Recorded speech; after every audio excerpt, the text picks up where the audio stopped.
आइए साक्षी, मैं आई comment sir. आइए बैठिए। बैठ गया। Thank you sir. साक्षी, अपने बारे में कुछ बताइए। सर मैं अकबरपुर अंबेडकर नगर की रहने वाली हूँ। हाँ। मेरी स्कूलिंग डॉक्टर अशोक कुमार स्मारक इंटर कॉलेज अकबरपुर से हुई है। मैंने वहाँ नर्सरी से 12th तक की पढ़ाई की है। सर उसके बाद 12th पास आउट करने के बाद मैंने BNKB PG कॉलेज से BA किया है। वहां से BA करने के बाद मैंने LLB की है। LLB के बाद 3 साल कंप्लीट हो गया और उसके बाद मैं यहाँ पे इस संस्थान में मैंने एडमिशन लिया और आपकी गाइडेंस में। अच्छा, जहाँ से आपने बीए किया है, जी सर। क्या नाम बताया? Sir BNKB PG college. अच्छा अच्छा, ठीक। BNKB। विश्वेश्वर नाथ कैलाश बिहारी स्नातकोत्तर महाविद्यालय। अच्छा अच्छा, यहाँ से आपने बीए किया, जी सर। इसके बाद एलएलबी किया। Yes sir. कहाँ से? सर LLB मैंने CB सिंह लॉ कॉलेज से किया है। अच्छा, CB Singh. Yes sir. CB Singh law college से। जी सीबी सिंह लॉ कॉलेज के कौन प्रिंसिपल थे आपको? Sir doctor Uday Pratap Singh ji. Uday Pratap principal थे? Sir doctor Uday Pratap Singh principal थे वहाँ के। हाँ। और डॉक्टर विजय प्रताप सिंह वहाँ के डायरेक्टर थे। वो तो नहीं रहे, मर गए। सर विजय प्रताप सर की डेथ हो गई है 2021 में। हाँ हाँ। और इस समय डायरेक्टर डॉक्टर उदय प्रताप सिंह जी ही हैं। अच्छा अच्छा, कॉलेज में कभी क्लास वगैरह भी गई थी कि नहीं? सर कॉलेज में मैं क्लास करने तो नहीं गई हूँ क्योंकि मेरे घर से कॉलेज काफी दूर था। कॉलेज में एडमिशन लेने, प्रैक्टिकल देने और मूड कोर्ट कंपटीशन में गई हूँ बस। और एग्जाम बड़ा सेंटर इंटीरियर एरिया था, खेत में थे कॉलेज ये पूरा? यस सर, बट उसका सेंटर जो था एग्जाम सेंटर टांडा में होता था। TNPG कॉलेज, अच्छा अच्छा, जो अंबेडकर नगर डिस्ट्रिक्ट का सबसे ठीक। पहला गवर्नमेंट कॉलेज। या कभी कोर्ट वगैरह भी गई? यस सर, मैं कोर्ट गई हूँ। हम्म। और सर 3-4 महीने मैं कोर्ट गई हूँ अच्छा, LLB कंप्लीट होने के बाद। कंप्लीट होने के बाद? यस सर, कंप्लीट होने रजिस्ट्रेशन के के बाद कि कंप्लीट होने? सर रजिस्ट्रेशन के बाद। रजिस्ट्रेशन हो गया था? यस सर, रजिस्ट्रेशन हो गया है। जब कोर्ट गई थी रजिस्ट्रेशन हो गया था? यस सर, रजिस्ट्रेशन हो बैंड गया पहन था। के गई थी? सर नहीं, बैंड पहन के नहीं गई थी। जब रजिस्ट्रेशन हो गया तो बैंड पहनना चाहिए था। हाँ? यस पहनना चाहिए था, बट बैंड के बिना ही मैं गई थी, यूनिफॉर्म में। यूनिफॉर्म था, बैंड नहीं था? नो सर, बैंड नहीं था। बैंड और यूनिफॉर्म के बीच में क्या फर्क तो रहता है? सर यूनिफॉर्म में इंटर्नशिप जो बच्चे कर रहे होते हैं उनका ग्रेजुएशन चल रहा होता है, रजिस्ट्रेशन नहीं होता है। यूनिफॉर्म में कोर्ट रूम में वो भी जाते हैं। और बैंड आपके रजिस्ट्रेशन बतौर अधिवक्ता का परिचय देता है। अच्छा, ठीक है। आपने एलएलबी किया 2000? सर LLB मेरा 2021 से 23 था। 2023 में पूरा हो गया? Yes sir. ये 2024? Yes sir. DS judicial academy में आपका प्रवेश किस महीने हुआ? सर मार्च में हुआ है, 30 मार्च को मैंने यहाँ प्रवेश किया है। मार्च 30? जी। मतलब अप्रैल मई जून यस सर। जुलाई, जी। 4 महीने यस सर। का अध्ययन लगभग होने वाला है। Yes sir. 4 महीने में जो कुछ आपने सीखा है उसका जो है परीक्षण होने जा रहा है। यस। क्या बता सकते 4 महीने में कौन कौन विषय आपके सामने से गुजरे? सर 4 महीने में जब मैं डेमो क्लासेस ले रही थी तो एविडेंस एक्ट पढ़ाया जा रहा था। CPC लास्ट पे ही थी, लास्ट चल रहा था CPC का। और जब मेरा एडमिशन हुआ यहाँ पे, मैंने यहाँ पास्को एक्ट पढ़ा, डाउरी प्रोविजन एक्ट पढ़ा और SRA एक्ट मैं अभी पढ़ रही हूँ। BNSS पढ़ रही हूँ, BNSS की क्लासेस अभी चल रही हैं। तो अभी complete SRA act, POCSO act, dowry provision act complete हुआ है। BNSS मैं अभी पढ़ रही हूँ। FIR किसे कहते हैं? सर FIR किसी भी अपराध घटित होने के तुरंत बाद पुलिस अधिकारी को दी जाने वाली सूचना अपराध के विषय में प्रथम सूचना रिपोर्ट कहलाती है। ये कॉग्निजेबल यानी संज्ञेय में होगी कि असंज्ञेय? सर संज्ञेय मामलों में। संज्ञेय मामलों में। ठीक है। आपका पुलिस स्टेशन कहाँ पे है? सर अकबरपुर। अकबरपुर। जी अकबरपुर में कोतवाली कहा जाएगा कि अकबरपुर? सर कोतवाली अकबरपुर। कोतवाली। जी ठीक है।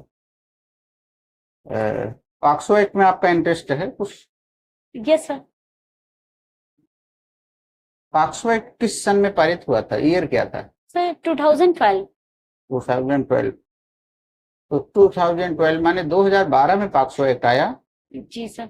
तो 2012 के बाद भी तो पॉक्सो एक्ट के अपराध होते थे, तो वो Yes, कहाँ sir. से चलते थे? सर 2012 के पहले जो अपराध होते थे, लैंगिक अपराध होते थे, वो आईपीसी से गवर्न होते थे। आईपीसी में स्त्री लज्जा भंग, बलात्संग से संबंधित प्रावधान दिए गए हैं, जिनमें दंड का प्रावधान है। उससे पहले ये अपराध गवर्न होते थे। अच्छा अच्छा। तो कोचिंग में आपका मन लगता है पढ़ने में? यस सर, मेरा मन लगता है। लगता है। जी तो कितना समय आपको चाहिए अपने चयन के लिए? सर मेरे चयन के लिए मुझे 2 साल लगभग चाहिए, 2 साल। क्योंकि 18 माह में मेरी कोचिंग कंप्लीट होगी। तो उसके आपके लिए 2024 और 2025 यस सर। और मार्च में, जनवरी फरवरी 26 में 3 माह, यस सर। इतना चाहिए। जी ठीक। पॉक्सो एक्ट 2012 में बना। Yes sir. बनाने वाले जो लेजिस्लेचर है यानी विधानमंडल है, यस सर। किस उद्देश्य से इसको बनाए हैं ये? सर बालकों को लैंगिक अपराधों, लैंगिक उत्पीड़न से संरक्षण प्रदान करना इस अधिनियम का उद्देश्य था। उनकी जो टेंडर एज है, सुकुमार अवस्था है, उसका दुरुपयोग ना हो पाए और गर्मापूर्ण वातावरण में वो अपना जीवन यापन कर सके। जो ये बताई हो 2 लाइन, जी ये मूल अधिकार में लिखा है कि नीति निर्देशक तत्व में? सर गरिमापूर्ण जीवन जीने का अधिकार आर्टिकल 21 में है, ये मूल अधिकार में लिखा हुआ है। हाँ। और स्वच्छ वातावरण का ये नीति निर्देशक तत्व में है। और आर्टिकल 15(3) में बच्चों की सेफ्टी के लिए, स्त्रियों की सेफ्टी के लिए विशेष उपबंध किए जा सकते हैं। तो उसके अनुसरण में ये अधिनियम पॉक्सो एक्ट के अंतर्गत बालक की डेफिनेशन दी गई है। Yes sir. उस डेफिनेशन में कौन बालक आएंगे? सर पॉक्सो एक्ट में सेक्शन 2D में बालक की परिभाषा दी गई है। बालक के अंतर्गत 18 वर्ष से कम आयु के बालक आएंगे, जिसमें लड़के और लड़कियां दोनों आएंगे। दोनों आएंगे। ठीक है। लैंगिक हमला, सेक्सुअल असल्ट की परिभाषा क्या है? सर लैंगिक हमला को पॉक्सो एक्ट की धारा 7 परिभाषित करती है। कोई ऐसा व्यक्ति जो लैंगिक आशय से किसी बालक के लिंग, गुदा, मूत्रमार्ग को स्पर्श करता है, या बालक से किसी अन्य व्यक्ति या अन्य व्यक्तियों के लिंग, गुदा, स्तन या मूत्र मार्ग को स्पर्श करता है, तब ऐसा कहा जाता है कि उसने लैंगिक हमला किया है। तो फिर एक डॉक्टर है, जी सर, यूरिन इन्फेक्शन किसी 12-13 साल की लड़की को हुआ है, यस सर, वो उसको देख रहा है, यस सर, अपना लगा करके, जी ग्लव्स लगा के या बिना ग्लव्स से उसके यौन मार्ग को, ये पॉक्सो एक्ट में चला जाएगा डॉक्टर? नो सर, क्योंकि डॉक्टर की ड्यूटी है और ये उनका इंटेंशन जो है वो बैड नहीं है, बैड इंटेंशन से वो टच नहीं कर रहे हैं। अगर वो उसकी वर्जाइना को टच करते हैं, इंटेंशन बोल गई हो, सॉरी सर, सॉरी सर। चलिए अगला क्वेश्चन बताइए। डॉक्टर की वहाँ ड्यूटी है तो वो पॉक्सो एक्ट में इंटेंशन नहीं देखा जाता है। गुड इंटेंशन को कोई फायदा नहीं मिलेगा। वो मेडिकल का जो उनका है मेडिकल एक्ट, एथिक्स, जी। मेडिकल एथिक्स में फायदा पाएंगे, वो मेडिकल के कारण बचेंगे, इंटेंशन से नहीं। Sir sorry sir. चलिए, लैंगिक हमला के लिए त्वचा से त्वचा, स्किन टू स्किन टच जरूरी है? सर लैंगिक हमले के लिए त्वचा से त्वचा का संपर्क होना जरूरी नहीं है, क्योंकि सतीश रगड़े वर्सेस महाराष्ट्र राज्य के मामले में जस्टिस पुष्पा नेडीवाला ने ये कहा था कि पास्को एक्ट की धारा 7 के अंतर्गत अपराध होने के लिए त्वचा का त्वचा से संपर्क होना आवश्यक है। परंतु इसी मामले में attorney general for India versus Satish रगड़े एंड अदर्स के मामले में फुल बेंच ने ये जजमेंट दिया कि धारा 7 के अंतर्गत लैंगिक हमला होने के लिए स्किन से टच होना आवश्यक नहीं है। वर्तमान में क्या स्थिति है? सो वर्तमान में ये स्थिति है कि skin to skin touch compulsory नहीं है, फिर भी अपराध माना जाएगा। ठीक। लैंगिक उत्पीड़न से क्या मतलब है?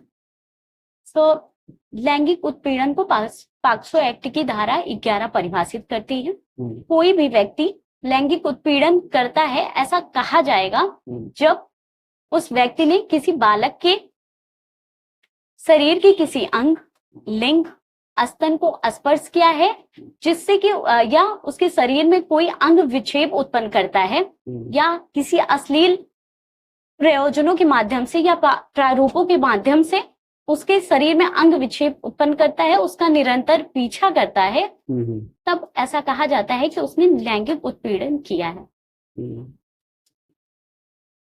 किसी हीरो द्वारा 15 साल के हीरोइन को कंधे पर उठा लेना, क्या ये है, इसमें आएगा? हीरोइन को उठा लिए, हो 16 साल की हीरोइन है जी, और उठा करके फिर उसको नीचे उतार दिए, जी सर, क्या इसमें आएगा? नो सर, इसमें नहीं आएगा। नहीं आएगा? क्यों नहीं आएगा? रीजन सर क्योंकि उनका जो एक तरह से काम है, हाँ। वो काम के उसमें उन्होंने हीरोइन को उठाया होगा, तो वो सेक्सुअल हैरेसमेंट में नहीं आएगा। ये उनकी कला है। Yes sir. ठीक है। पाक्सो एक्ट की रिपोर्ट कैसे होती है? सर पाक्सो एक्ट की रिपोर्ट सेक्शन 19 में होती है। कोई भी व्यक्ति के अंतर्गत बालक भी अंतर्वलित है, किसी भी अपराध के किए जाने की आशंका होने पर या जानकारी होने पर रिपोर्ट कर सकता है। ऐसी रिपोर्ट वो विशेष किशोर पुलिस यूनिट को करेगा या स्थानीय पुलिस को करेगा। अच्छा, जिस बच्चे के साथ ऐसा हुआ वो भी कर सकता है? यस सर, वो भी कर सकता है, क्योंकि धारा 19 में ऐसा कहा गया है कि कोई भी व्यक्ति कर सकता है, व्यक्ति के अंतर्गत बच्चा भी आएगा। अच्छा, एक लड़की है, उसके साथ यही अपराध हुआ है? जी सर। और अपराध नहीं हुआ मान लीजिए, फिर भी उसका पिता जो है अपने लड़की को ढाल बना करके रिपोर्ट लिखवाता है। लड़की उसकी 15 साल की है जी। लड़की नहीं चाहती है, लेकिन पिता का तो नहीं लिखवाना पड़ेगा, वो जा करके लिखवाता है जी। और वह रिपोर्ट झूठी पाई जाती है जी सर। और अगर लड़की लिखवाती और वही रिपोर्ट झूठी पाई जाती जी, और उसका पिता लिखवाया वही रिपोर्ट झूठी पाई जाती, दोनों में कोई अंतर है? Yes sir.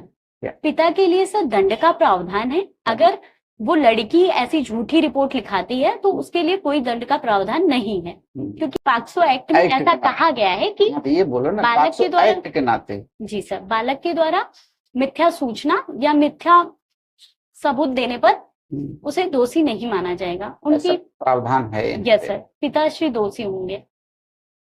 पिता दोषी होंगे जी। पिता को लपेटा जाएगा कहाँ पे? सर उनको दंड दिया जाएगा।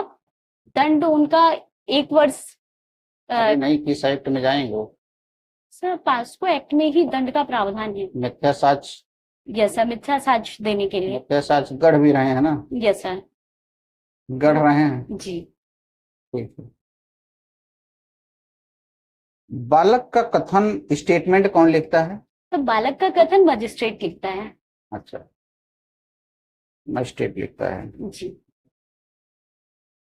मेंसुरिया के बारे में पॉक्सो एक्ट में क्या प्रावधान दिया गया मेंसुरिया के बारे में? तो मेंसुरिया के बारे में पॉक्सो एक्ट में सेक्शन 30 में प्रावधान दिया गया है कि पॉक्सो एक्ट के अंतर्गत किसी भी अपराध का अभियुक्त कोर्ट की अवधारणा करेगा कि उसने ऐसा अपराध किया है। तो बड़ा खतरनाक एक्ट होगा। यस सर, खतरनाक एक्ट है कि प्रिजम्पशन होगा, फिर अपना बचाव करिए। हाँ, प्रिजम्पशन होगा तो अभियुक्त को ये साबित करना होगा कि उसने ऐसा कोई अपराध नहीं किया है। विशेष न्यायालय गठन होता है इसमें, वो विशेष न्यायालय पॉक्सो कोर्ट है जी, वो सुनवाई करती है। Yes sir. पॉक्सो कोर्ट में कौन बैठता है? सर एडीजे रैंक के मजिस्ट्रेट होते हैं, जज। एडीजे रैंक के मजिस्ट्रेट और जज, सॉरी सर, एडीजे रैंक के जज होते हैं। हाँ। तो डावरी एक्ट भी एक सामाजिक बुराई को दूर करने के लिए बनाया गया, लेकिन बहुत ज्यादा अपना काम ये नहीं कर पाया है। जी सर। इसके बारे में जरा कुछ बताइए। तो डाउरी जो है, एक मिनट पहले क्वेश्चन तो इस एक्ट के बारे में कि दहेज लेने वाले या दहेज देने वाले किसको ये दंडित करता है? सर लेने और देने दोनों को ये दंडित करता है, चाहे ले रहा है कोई या दे रहा है। अच्छा, दे भी, दीजिए भी मत और लीजिए भी मत। जी सर। मतलब बिल्कुल साइलेंट रही, जो मिल जाए अपने मन से वही ले लीजिए। Yes sir. बिन मांगे। जी सर। ये बात है। अगर आपके पिता बिना तुम्हारी जानकारी के चुपके से दहेज दे दिए, बाद में तुमको पता चलता है, यस सर, तो क्या कुछ नाराज होगे? यस सर, मैं पिताश्री से नाराज होंगी। लेकिन यह जानकारी विवाह के बाद पता चला तो? सर विवाह के बाद पता चला, फिर भी मैं पिताजी से अपने नाराज होंगी कि आपने क्यों ही दिया दहेज। और फिर मैं अपने पति या ससुर, कोई भी जिसने वो दहेज लिया है, उनसे ये मांग करूंगी कि वो दहेज मुझे दे दिया जाए। वो दहेज तुम्हें दे दिया जाए, तुम्हारे पिता को? सब मुझे दे दिया जाए, क्योंकि उसकी स्वामिनी मैं ही रहूंगी। अच्छा। अगर मेरे पिता ने दिया है तो। अच्छा, खुद ले लेके रख लूंगी?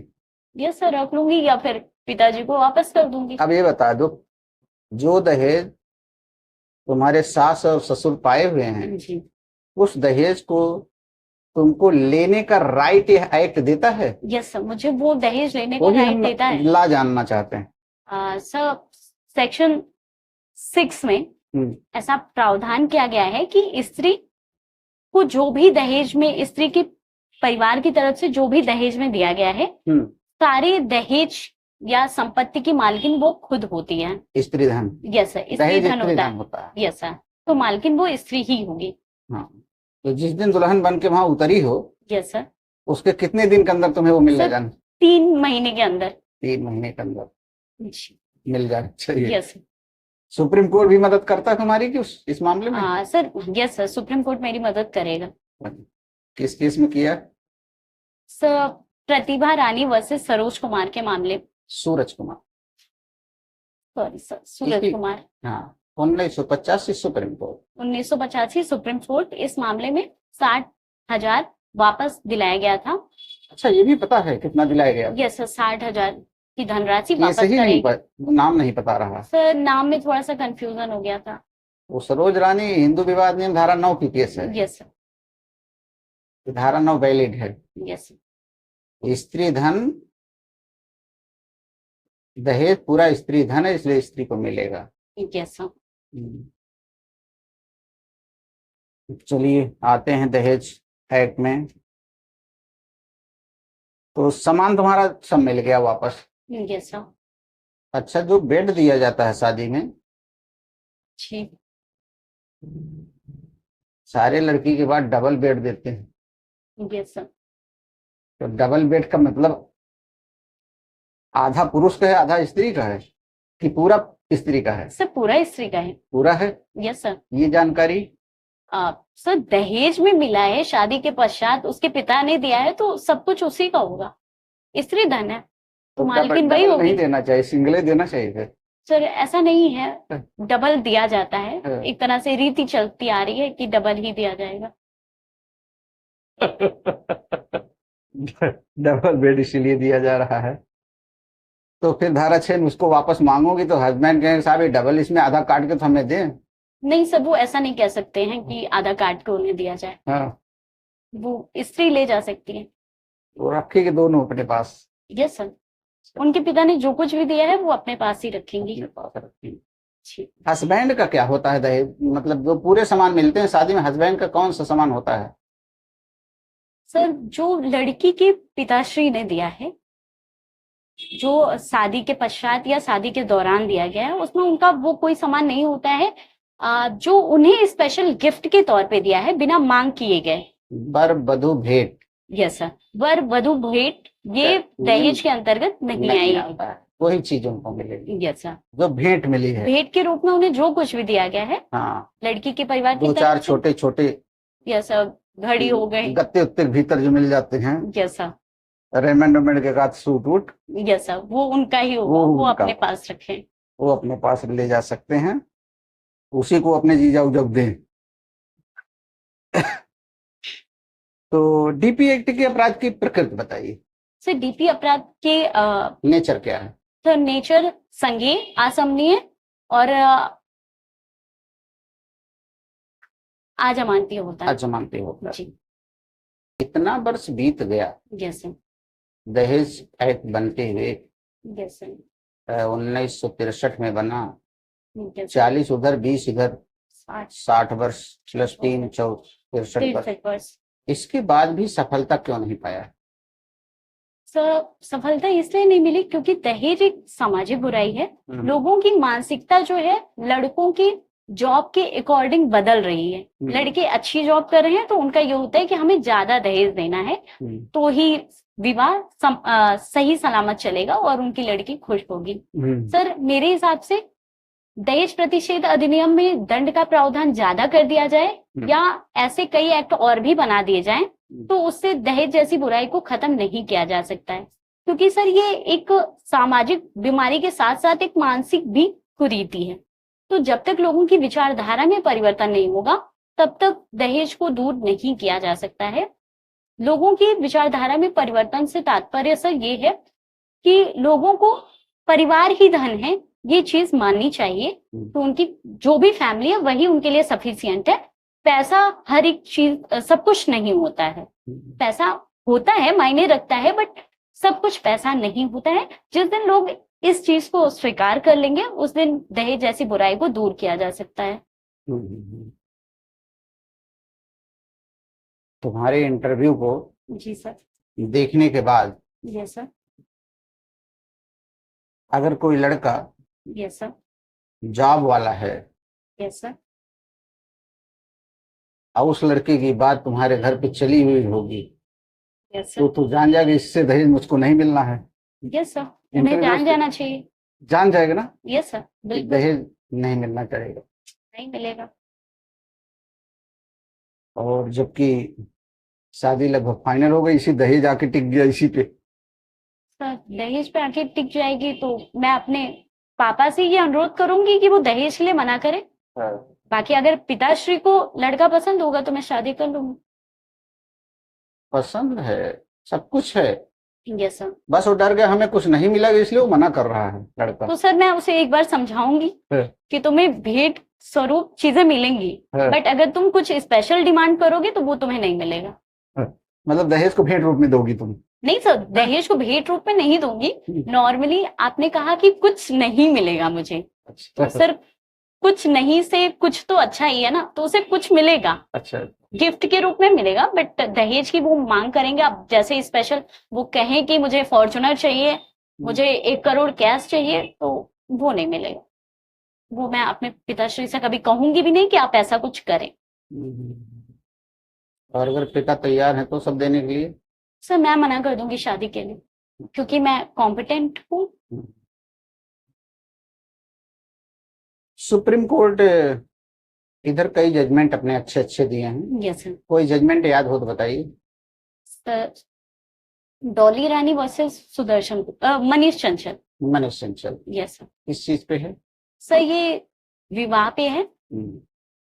विवाह अधिनियम, हिंदू विवाह अधिनियम धारा 7 पे ये केस है। उसमें विवाह की विधि मान्यता को बताया गया है कि हिंदू विवाह जो है सप्तऋति जो पद्धति है उसके अकॉर्डिंग होना चाहिए। सिर्फ खाना पीना, मौज मस्ती और पार्टी, विवाह नहीं। ये तो जून में आया केस। Yes sir. तो आपका इंटरव्यू काफी ठीक ठाक रहा। अब जरा सा अपने जिले के बारे में बता दूं। यस। आपके जिले से सांसद कौन बना? अभी अभी लोकसभा में कौन गया? लालजी वर्मा जी। माननीय लालजी वर्मा। माननीय लालजी वर्मा जी। क्योंकि लोकसभा सदस्य हैं, यस। इसलिए माननीय शब्द लगाना ठीक रहेगा। यस। आपके क्षेत्र से विधायक कौन है? Member of legislative assembly.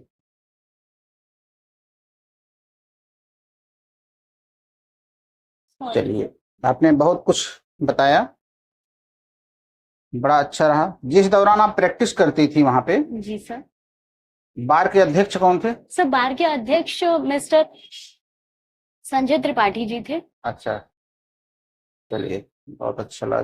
तो प्रैक्टिस से आपने कोई खास चीज सीखा हो तो बताइए।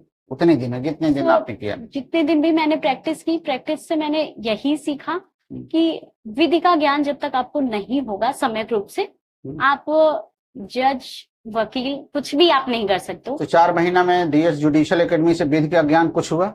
Yes sir. Sir DS judicial academy ने मुझे बहुत ही कोऑपरेट किया, क्योंकि अभी तक जो मैं पढ़ रही थी मुझे ये नहीं पता था कि कंपटीशन के लिए मुझे क्या, कितना और कैसे पढ़ना है। कोचिंग से मुझे इस चीज में मार्गदर्शन मिला है कि कितना पढ़ना है कॉम्पिटिटिव एग्जाम के लिए और कैसे पढ़ना है। यहाँ पढ़ने के बाद जो प्रैक्टिस करती थी उसके बारे में कुछ याद आता था? ये सब प्रैक्टिस के दौरान गलतियां हुई है मेरे से। सर मैंने मामा के गाइडेंस में प्रैक्टिस की है, बट सेल्फ आपका कोर्ट रूम में जाना, वहां पे कुछ ना कुछ गलती आपसे हो जाती थी, तो मेरे से वहां गलतियां होती थी। तो सीनियर्स बताते थे बेटा ऐसे नहीं, ऐसे करो। अच्छा। और सर आप यहाँ पे प्रैक्टिस की भी नॉलेज देते रहते हैं, तो उससे समझ आता है कि वहां पे मेरी गलती थी, उसे हमें ऐसा नहीं करना चाहिए था। प्रैक्टिस का एक सवाल पूछ लें? ये सब पूछ लीजिए। आपने प्रैक्टिस के दौरान कोई मर्डर की एफआईआर पढ़ी थी कभी? मर्डर की कभी? सो मर्डर की एफआईआर एक पढ़ी थी मैंने। जी। अच्छा, चलिए। और उसके बाद हाथ टूटने वगैरह की जो है, जैसे 325, इन सब की पढ़ी थी एफआईआर? सर हाथ टूटने का नहीं, मतलब 323, 504, 506 की। 323 में तो सामान्य बात है। यस सर, सामान्य बातें हैं कि मारपीट नॉर्मल, ये तो नॉर्मल पढ़ा था। Yes sir. ठीक है। अच्छा, कोई भी मारपीट अगर होती है, रेप होता है, मर्डर होता है, या लाठी बल्लम छुरी चलती है, इसकी एफआईआर लेके क्लाइंट जब तुम्हारे पास आता है, तो उस क्लाइंट की एफआईआर पढ़ने के जस्ट बाद, जो आपने आपके मामा सिखाए हो या जो भी सिखाया हो, क्योंकि उनके अंदर में थी, उस एफआईआर को, जैसे मैं बैठा हूँ, इतना पूरी एफआईआर जब आप पढ़ लेती हैं, तो उस एफआईआर पढ़ने के बाद उस सामने वाले क्लाइंट से अगला कौन सा पेपर मांगते हैं? सर क्लाइंट से उनकी आईडी वगैरह मांगते हैं। नहीं, एफआईआर पढ़ने के बाद जस्ट दूसरा पेपर कौन मांगते हैं? एफआईआर पढ़ने के बाद जस्ट, अगर सर चोट, रेप ऐसा मैटर है तो बता तो दिया मैं, मैटर तुम पहले बोल दिया मैं। तो सर उससे पहले ये पूछेंगे कि मेडिकल क्या हुआ है, मेडिकल हुआ है तो उसकी रिपोर्ट, या मेडिकल के लिए उसे मैं सजेशन दूंगी। तो अगला पेपर मांगोगी मेडिकल रिपोर्ट में दीजिए, एक्सरे मेडिकल रिपोर्ट जो वो दिखाइए। Yes sir. और फिर दोनों का मेल करान करके हम देखेंगे, जो मेल कराने में जहां पर लेकुना आएगा उसी पर हम बहस करेंगे। जी सर। यस। सिविल जज के बजाय वकील बनाना शुरू कर दिए तुमने। तो जैसे ही एफआईआर पढ़ी जाती है, जस्ट एफआईआर के जस्ट बाद उससे संबंधित मेडिकल रिपोर्ट को हम मांगते हैं। Yes sir. जो यहाँ लिखाया गया है, अगर वो मेडिकल इससे मेल नहीं खाता है, तब आप उसमें जो है अच्छी फीस लेंगे। Yes sir. और अगर मेल खा रहा है तो ठीक तो समझौता कम फीस लीजिए, क्योंकि आपको पता है खारिज होगी। Yes sir. तो अगला, जस्ट अगला मेडिकल रिपोर्ट। यस। अगर मेडिकल रिपोर्ट सपोर्ट कर रही है इसका, यस सर, एफआईआर का, तब तो मामला बिगड़ जाएगा, दोनों मेल खा जाएंगे। जैसे एफआईआर में इसमें लिखी गई है कि मेरे पिता को तड़ातड़ गोलियां मारी गई, जी और उस पिता के शरीर में मेडिकल में आ गया कि 8 गोली मिली हुई है, तो इसका मतलब सही है, एफआईआर वो सही यस है। सर। अगर तड़ातड़ गोलियां मारी गई हैं और उसमें गोली के बजाय चाकू में लगा हुआ है, तो सर वो मैच तो नहीं करेगा, फिर ये है दिक्कत होगी। प्रैक्टिस का। Yes sir. तो आज का इंटरव्यू आपका बहुत अच्छा लगा। आप विभिन्न क्षेत्र में आपने बताया। आपके जिले में कोई नदी है, क्या नाम है उसका? यस सर, मेरे जिले में तमसा नदी है, तमसा। मझवी नदी है। अच्छा। जी अकबरपुर में कौन नदी है? सर तमसा। तमसा। जी तमसा कहते हैं कि टोंस नदी? सर तमसा ही टोन्स है। तमसा टोंस एक ही है? Yes sir. ठीक है। इसका मतलब तमसा जो है, जी तमसा नदी अकबरपुर के पहले कहाँ से आती है? सर अकबरपुर के पहले से ये इधर श्रवण क्षेत्र साइड से आती है। अच्छा, जी ठीक है। आपका इंटरव्यू पूरा हुआ। यस आपको बहुत बहुत धन्यवाद। धन्यवाद सर। अच्छे भविष्य की शुभकामनाएं देते हैं। Thank you sir.